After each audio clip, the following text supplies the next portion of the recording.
आजच्या या सखोल चर्चेत स्वागत आहे. आजचा आपला विषय जरा वेगळा आणि खूपच रंजक आहे.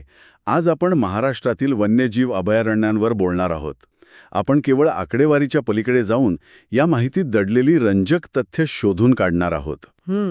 ही अभयारण्य केवळ झाडांची जंगले नाहीत, तर ती नद्या, प्राचीन किल्ले आणि आपल्या समृद्ध संस्कृतीशी कशी घट्ट जोडलेली आहेत हे आपण आज उलगडून बघणार आहोत. या विषयाचा तो व्यापक संदर्भ समजून घेणं खरं तर खूप आवश्यक आहे. जेव्हा आपण एखाद्या संरक्षित वनक्षेत्राकडे बघतो ना, तेव्हा ते फक्त प्राण्यांचं आश्रयस्थान नसतं. बरोबर. तो एक जिवंत इतिहास असतो.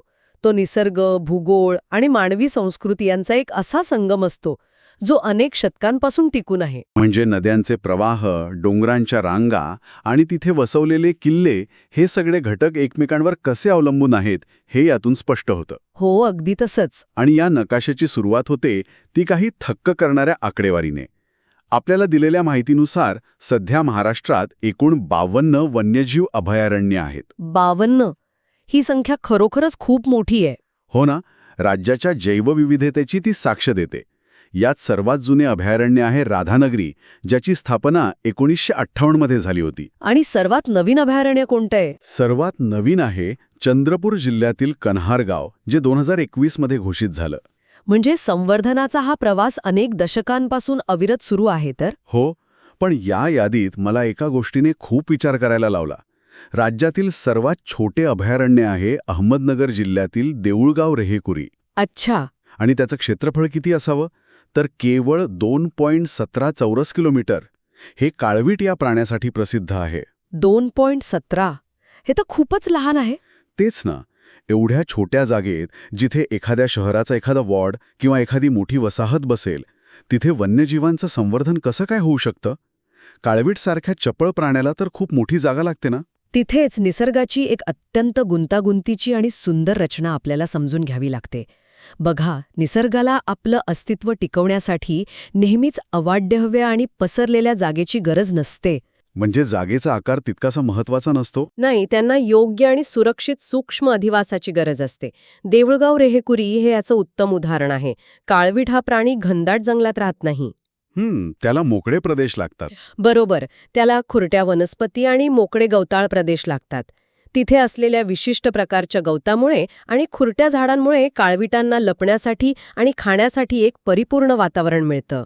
अच्छा, म्हणजे जर आपण एखाद्या विशिष्ट प्रजातीसाठी सुरक्षित वातावरण निर्माण केलं तर अगदी मर्यादित जागेतही संवर्धनाचं मोठं यश मिळवता येतं? अगदी तसंच.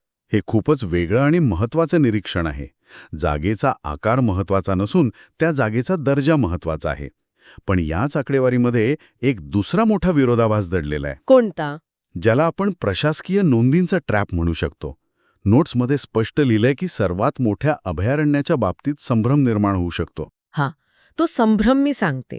संदर्भानुसार पाहिलं तर माळढोक पक्षी अभयारण्य, जे सोलापूर आणि अहमदनगर जिल्ह्यांमध्ये विस्तारलेलं आहे, त्याचं मूळ अधिसूचित क्षेत्रफळ 1229 चौरस किलोमीटर इतकं मोठं आहे. बापरे, हे तर खरोखरच खूप मोठं आहे. त्यामुळे तांत्रिकदृष्ट्या ते सर्वात मोठं अभयारण्य ठरतं.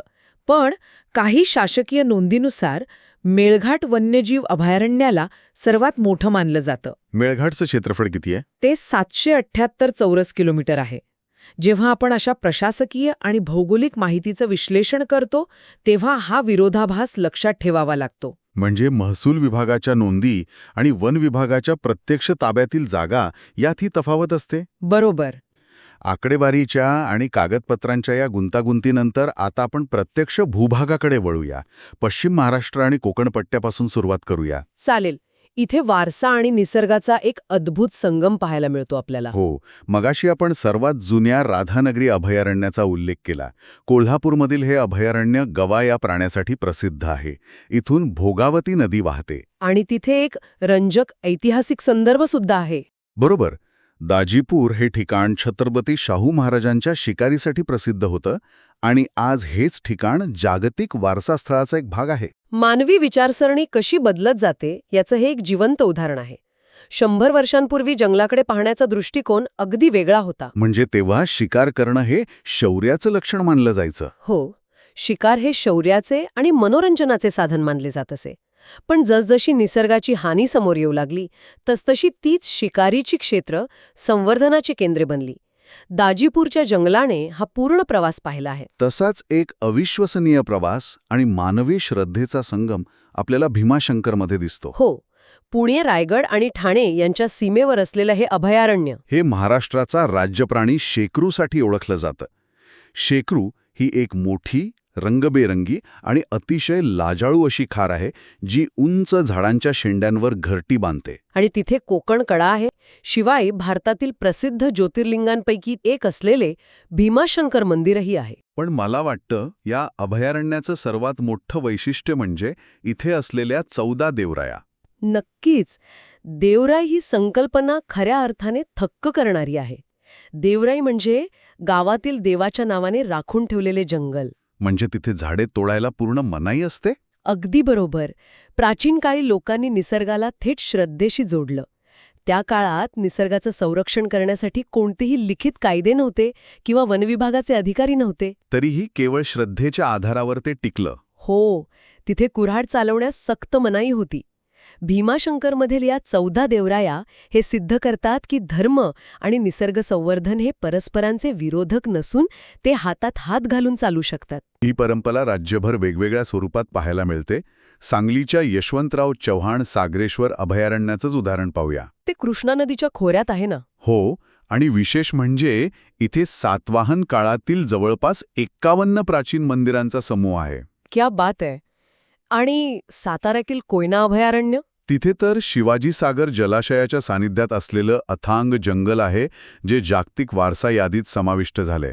आणि इथेच जवळ वासोटा किल्ला आहे. किल्ले आणि जंगलांचा खूप जवळचा संबंध आहे. हो, कोकणात गेलो तर रायगडचे कर्नाळा अभयारण्य दिसतं, जे कर्नाळा किल्ल्याच्या पायथ्याशी आहे. हे राज्यातील पहिलं पक्षी अभयारण्य असून तिथे मलबार ट्रोगॉन नावाचा अत्यंत दुर्मिळ आणि सुंदर रंगीबेरंगी पक्षी आढळतो. आणि पालघरचे तानसा अभयारण्यही तानसा धरण आणि माहुली किल्ल्याच्या जवळ आहे. बरोबर. या सर्व उदाहरणांवरून मला एक विचार येतो की किल्ले आणि जंगले यांचे हे नातं केवळ योगायोग असू शकत नाही. नाही, योगायोग अजिबात नाहीये. प्राचीन काळातील लष्करी रणनीतीचा हा एक भाग होता. म्हणजे त्यांनी मुद्दाम अशी दुर्गम जंगले निवडून तिथे किल्ले बांधले असावेत. अगदी अचूक विश्लेषण आहे हे. या ऐतिहासिक तटबंदीतून बाहेर पडून आता आपण एका अशा प्रदेशाकडे वळूया जिथे जंगलांचं साम्राज्य खऱ्या अर्थाने पसरले आहे. तो म्हणजे विदर्भ. विदर्भ म्हटला की डोळ्यांसमोर येतात अथांग जंगले आणि वाघ. अमरावतीमधील मेळघाट हे सातपुडा पर्वतरांगांमधील अभयारण्य महाराष्ट्रातील पहिला व्याघ्र प्रकल्प आहे, जो 1974 मध्ये सुरू झाला. तिथे अतिदुर्मिळ असा रानपिंगळा नावाचा पक्षी आढळतो. हो, तो घुबडाच्या प्रजातीतील पक्षी आहे, जो अनेक दशके नामशेष झाला असं मानलं जात होतं. आणि मगाशी आपण किल्ल्यांबद्दल जे बोलत होतो ते इथेही लागू होतं. इथे गाविलगड किल्ला आहे. आणि विदर्भाचे रत्न म्हणून ओळखले जाणारे चंद्रपूरचे ताडोबा अंधारी अभयारण्य. हे राज्यातील सर्वात जुने आणि मोठे राष्ट्रीय उद्यान आहे. इथे तब्बल 90हून अधिक वाघ आहेत आणि अंधारी नदीच्या खोऱ्यात मगरी व सुसरींचा मोठा अधिवास आहे. आणि यवतमाळमधील टिपेश्वर, ज्याला पूर्व महाराष्ट्राचे हरित नंदनवन म्हणतात, ते पैनगंगा नदीच्या खोऱ्यात वसले आहे. पण या सगळ्यात मला विशेष उत्सुकता आहे ती वर्ध्याच्या बोर अभयारण्याबद्दल. 2014 मध्ये याला व्याघ्र प्रकल्पाचा दर्जा मिळाला. पण याचं वेगळेपण नक्की काय आहे? बोर अभयारण्याचं सर्वात मोठं आणि जागतिक स्तरावरचं महत्त्व हे त्याच्या भौगोलिक स्थानात आहे. हे अभयारण्य पेंच, नागझिरा, ताडोबा आणि मेळघाट या मोठ्या व्याघ्र प्रकल्पांच्या बरोबर मध्यभागी आहे. म्हणजे हा प्राण्यांसाठी एक मार्ग आहे. हो, याला वन्यजीवांचा भ्रमणमार्ग किंवा कॉरिडॉर म्हणतात. हे अभयारण्य म्हणजे एक पूल आहे, जो संपूर्ण विदर्भातील वन्यजीव साखळीला एकसंध आणि निरोगी ठेवतो. म्हणजे हा फक्त एक स्वतंत्र तुकडा नसून एका मोठ्या जीवित जाळ्याचा मध्यबिंदू आहे. आणि विदर्भात फक्त जंगलेच एकमेकांना जोडलेली नाहीत, तर नद्यांचं विलक्षण संगमही आहेत. होय. गडचिरोलीमधील चपराळा अभयारण्य वर्धा आणि वैनगंगा नद्यांच्या संगमावर आहे, जिथे चपराळा व मार्कंडेय मंदिर आहे. भामरागड अभयारण्य तर इंद्रावती, पामुल गौतम आणि पर्लकोट या 3 नद्यांच्या त्रिवेणी संगमाजवळ आहे. आणि याच परिसराचा उल्लेख आला की लगेच आठवतो तो डॉक्टर प्रकाश आमटे यांचा लोकबिरादरी प्रकल्प. हो, भामरागडचा संदर्भ केवळ भूगोलापुरता मर्यादित नाहीये.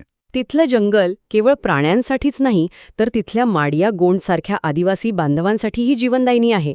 अनेकदा आपण निसर्ग संवर्धन आणि मानवी वस्ती याकडे परस्पर विरोधी घटक म्हणून पाहतो. पण लोकबिरादरी प्रकल्पाने हे दाखवून दिले आहे की सामाजिक कार्य, आदिवासींचे आरोग्य आणि निसर्ग संवर्धन या गोष्टी एकाच नाण्याच्या दोन बाजू आहेत. नाशिकचे नांदूर मध्यमेश्वर हे कादवा आणि गोदावरी नद्यांच्या संगमावर असलेले पक्षी अभयारण्य महाराष्ट्राचे भरतपूर म्हणून ओळखले जाते. तिथे स्थलांतरित पक्ष्यांची प्रचंड मोठी मांदियाळी असते. आणि छत्रपती संभाजीनगर आणि जळगावच्या सीमेवर असलेलं गौताळा ओटरामघाट अभयारण्य, जिथे पाटणादेवीसारखे श्रद्धास्थान आणि गौतम मुंफा सीतांना येथील प्राचीन अवशेष आहेत. अहमदनगरचे हरिश्चंद्रगड कळसुबाई अभयारण्य, जिथे राज्याचे सर्वोच्च शिखर कळसुबाई आहे, भंडारदर धरण, रंधा धबधबा आणि हरिश्चंद्रगड किल्ला आहे. खूपच विविधता आहे तिथे. आणि या आश्चर्यांच्या यादीत शेवटची भर घालते ती आपली सागरी आणि पाणथळ अभयारण्य. आपण नेहमी जंगलांचा विचार करतो, पण सिंधुदुर्ग जिल्ह्यातील मालवण सागरी अभयारण्यात प्रवाळ भित्तिका पाहायला मिळतात. म्हणजे कोरल रीस. हो, हे समुद्राच्या आतील रंगीबेरंगी जग आहे, जिथे डॉल्फिन आणि समुद्री कासव वावरतात. आणि तिथेही जवळच छत्रपती शिवरायांनी बांधलेला अभेद्य सिंधुदुर्ग किल्ला आहेच. आणि मुंबई ठाण्याजवळ असलेली ठाणेखाडी फ्लेमिंगो अभयारण्य. ही आशियातील सर्वात मोठी खाडी असून तिला रामसर करारानुसार आंतरराष्ट्रीय महत्त्व असलेली पाणथळ जागा म्हणून जागतिक मान्यता मिळाली आहे. याशिवाय भिगवण आणि माणियही येथेही फ्लेमिंगो म्हणजेच अग्नपंख पक्षी हजारो किलोमीटरचा प्रवास करून दरवर्षी येतात. तर मग या सगळ्याचा अर्थ काय घ्यायचा? आपण आकडेवारी पाहिली, नद्यांचे संगम पाहिले, किल्ले पाहिले, देवराया पाहिल्या, वाघांचे भ्रमणमार्ग पाहिले. हे सर्व आपल्याला नेमके काय सांगते? ह्या सर्व अभ्यासातून एक अत्यंत स्पष्ट आणि महत्त्वाचा निष्कर्ष निघतो. नद्या, किल्ले, मंदिरे, प्राणी आणि पक्षी हे सुटे किंवा वेगळे घटक नाहीत. ते सर्व निसर्गाच्या आणि इतिहासाच्या एकाच मोठ्या अतूट साखळीचा भाग आहेत. म्हणजे ते एकमेकांशी जोडलेले आहेत. हो. राज्यसेवा आयोगाच्या नोट्समध्ये परीक्षार्थींना एक अत्यंत महत्त्वाची टीप दिली आहे. जोड्या लावायला शिका. अभयारण्य, तिथला जिल्हा, तिथली नदी, किल्ला आणि प्राणी यांच्या जोड्या लावा. पण जर आपण याचा सखोल विचार केला तर हे फक्त परीक्षेतील मार्क्स मिळवण्यासाठी कनेक्शन्स शोधण्यासारखे नाहीये. अगदी बरोबर. हे खऱ्या अर्थाने जीवनातील आणि निसर्गातील कनेक्शन शोधण्यासारखे आहे. एखाद्या नदीच्या प्रवाहाचा तिथल्या पक्ष्यांवर कसा परिणाम होतो, एखाद्या किल्ल्याच्या भौगोलिक स्थानाचा तिथल्या जंगलावर कसा परिणाम होतो, हे समजून घेणं म्हणजेच निसर्गाचा खरा अभ्यास आहे. आजच्या या माहितीने भरलेल्या आणि विचारांना चालना देणाऱ्या सखोल चर्चेत आपण इथेच थांबूया. निसर्गातील या आश्चर्यकारक जोडण्या अशाच शोधत राहूया.